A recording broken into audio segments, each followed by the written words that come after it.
New at 5:30, we're working to get answers as folks around the metro Atlanta continue dealing with leaks stemming from frigid temperatures over the weekend. And one woman reached out to 11 Alive sharing her video of her flooded apartment in Decatur.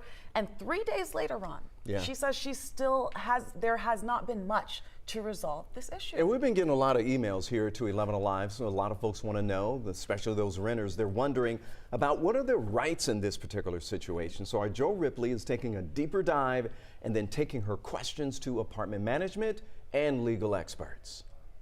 Hundreds of Metro Atlanta residents continue to struggle with the aftermath of the Arctic blast. One woman living at the Decatur Highlands apartment is now staying with a friend 3 days after she says the complex's sprinkler system froze, causing pipes to burst and flood her apartment. Water was coming down all sides of my building, like a waterfall. This resident, who does not want to be named, says a maintenance member tried to vacuum up some of the water, but more could be done. I just want to leave.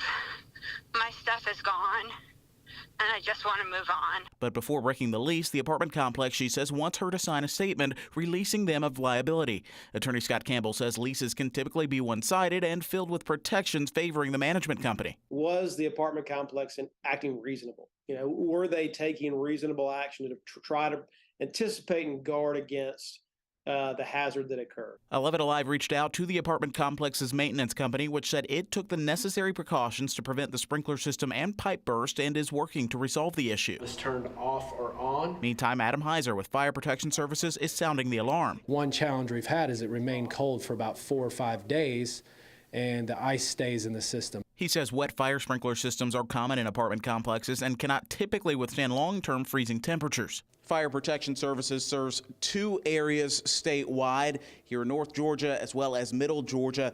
They've averaged about 200 calls per 24 hours since this deep freeze set in. It does take time to evaluate what is wrong with the system. How much ice is actually in the pipes. While this resident continues to wait, she's hopeful to figure out her next steps, even if they're less than ideal. It's pretty tough, but so am I.